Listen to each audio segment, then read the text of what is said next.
So, tennis player Coco Gauff has been setting all kinds of records, being the highest paid female athlete this year. Well, now she's setting a new record at the Olympics. Hi, I'm Kempire, your king of pop culture. If you enjoy content like this, be sure to like and follow. So as you can read here, Coco Gauff becomes the youngest American woman to win a singles match at the Olympics since Venus Williams. Coco's only 20 years old. Can you imagine what kind of record she's going to set in the future?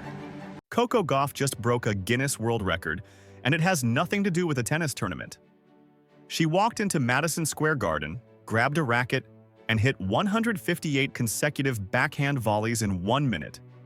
The entire sports world is losing their minds over it, and honestly, the precision required for this is absolutely insane. Have you ever watched someone do something so precisely perfect that it didn't even seem real? Let me know in the comments.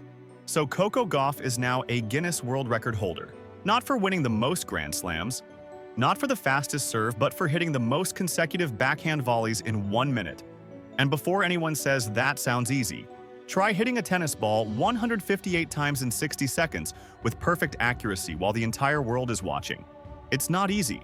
It's actually ridiculous. The whole thing started when Guinness World Records sent Coco a challenge. They wanted her to attempt to break the record for fastest consecutive backhand volleys in 1 minute. This wasn't even an official category that people knew about. It was one of those niche records that exists in the Guinness database, but nobody ever really thinks about. Until now. Coco could have said no. She's busy enough with actual tennis tournaments, endorsement deals, fashion collaborations, charity work, and everything else that comes with being one of the most famous athletes in the world. But instead, she said yes. Because apparently when you're Coco Gauff, breaking regular tennis records isn't enough. You need to break world records too. She trained for weeks specifically for this attempt. Early morning sessions in Florida, late night practices in New York, working with coaches and even neuroscientists to perfect the timing and rhythm. This wasn't just showing up and hitting some balls. This was treating it like a Grand Slam final. Every volley had to be perfect. Every movement had to be precise. There was no room for error. Her coach said she was obsessed with perfection during the training, which makes sense because hitting 158 volleys in 60 seconds means you have less than half a second per volley. That includes the time for the ball to travel, for you to position yourself, for you to make contact, and for the ball to bounce back. The margin for error is basically non-existent. The attempt took place at Madison Square Garden, which is fitting because that's where you go for historic moments. The entire venue was transformed into what looked like a cross between a tennis court, a science lab, and a media circus. Guinness officials were everywhere with precision sensors, high-speed cameras, and digital counters to make sure every single volley was legitimate. The crowd was massive. Fans holding signs like "Gauff, the Queen of Backhands," and 1 minute infinite power. Celebrities and journalists packed the sidelines. Social media was already exploding with hashtags before the attempt even started. The pressure was intense, which is probably exactly how Coco likes it. She walked onto the court in a fluorescent green and white outfit, tightened her ponytail, bounced a ball a few times, and took a deep breath. The Guinness timer started, and the entire arena went silent except for the sound of cameras clicking.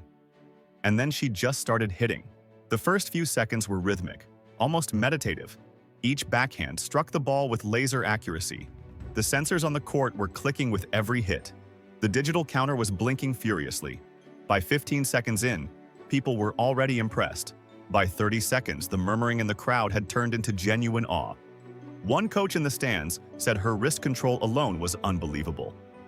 Which is accurate because the amount of control required to hit that many volleys that quickly without the ball flying off in random directions is absurd. Every single motion had to be perfect. Every single angle had to be exact. At 30 seconds, Coco was sweating.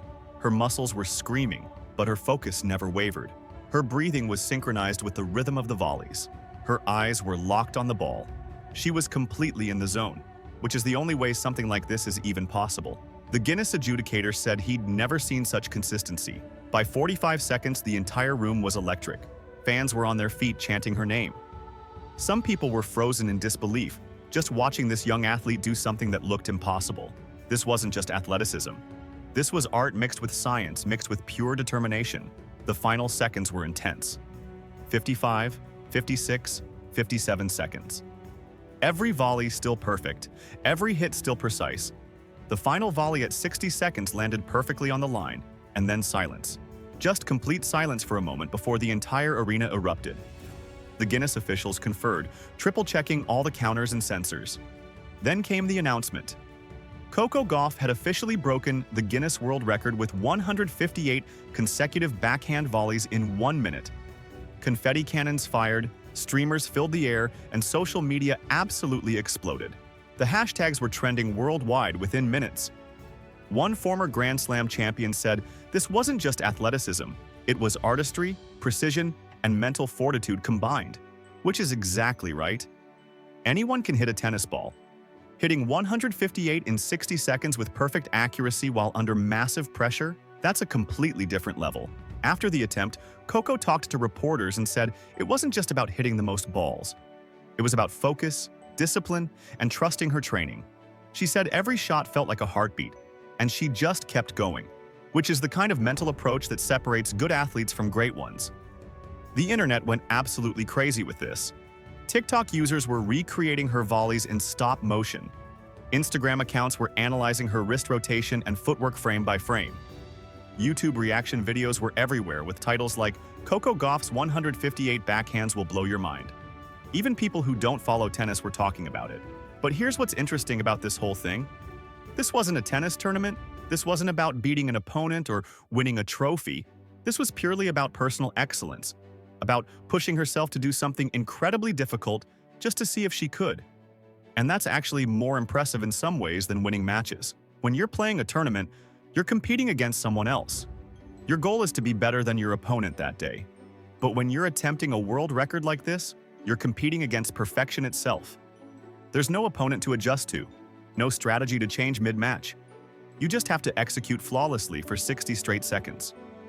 The precision required for this is genuinely insane. Think about what happens if just one volley is slightly off. If the angle is wrong by even a few degrees, the ball goes wide and the attempt is over. If your timing is off by a fraction of a second, you can't get into position for the next shot. Everything has to be perfect, and it has to be perfect 158 times in a row while moving at incredible speed.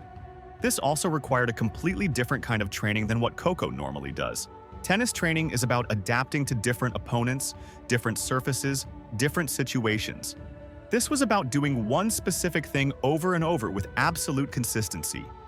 It's almost closer to gymnastics or diving, where you're trying to execute a perfect routine rather than adapting to an opponent. The fact that she worked with neuroscientists on this is fascinating. They were probably helping her optimize her reaction time, her rhythm, her focus. At that speed, you're not consciously thinking about each shot. Your body is operating on muscle memory and instinct. The training was probably about getting her brain and body so synchronized that she could maintain that pace without thinking. What's also impressive is that Coco treated this with the same seriousness as a Grand Slam. She didn't half commit or treat it as a fun publicity stunt. She trained for weeks, worked with experts, and approached it with the same intensity she brings to major tournaments. That level of commitment to something that's outside her normal competition schedule shows real character. The cultural impact of this has been interesting too. Fashion magazines wrote about her outfit. STEM educators used the attempt to teach about physics and reaction time. Motivational speakers started citing her as an example of focus under pressure. She crossed over from being just a tennis story to being a broader cultural moment. The viral aspect of this was inevitable, but still remarkable in scale. Within hours, millions of people had seen the video. Within days, it had been viewed hundreds of millions of times across all platforms. People who had never watched a tennis match in their lives were sharing clips of Coco hitting volleys. That's the kind of mainstream breakthrough that most athletes never achieve. What this record really represents is Coco's commitment to excellence in everything she does. She's not content to just be good at tennis. She wants to push boundaries, try new things, and see how far she can take her abilities. That mindset is what separates the truly great athletes from everyone else. The comparison to her tennis career is interesting. On the court, she's proven she can handle pressure, compete with the best, and win major titles. But those matches have variables. Opponents make mistakes, weather conditions change, sometimes you get lucky bounces. This world record had no variables. It was just her, a ball, and 60 seconds. Pure execution. Some people might say this is just a publicity stunt, but that's missing the point.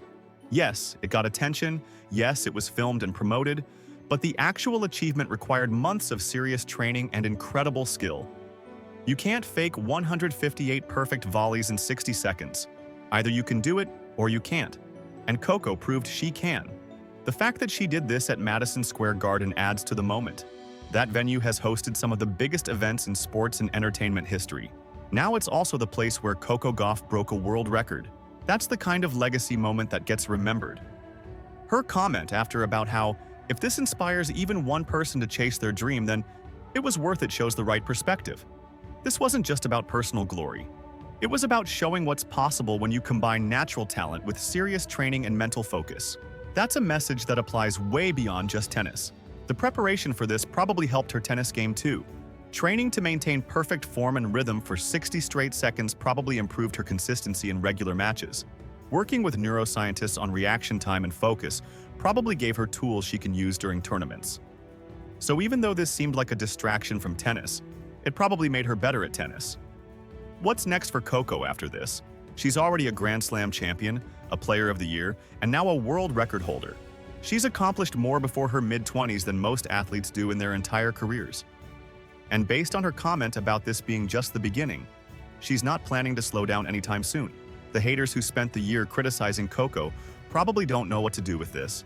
How do you criticize someone for breaking a world record? You can't say she's not focused. You can't say she's not talented. You can't say she's not dedicated. She just proved all of that beyond any doubt.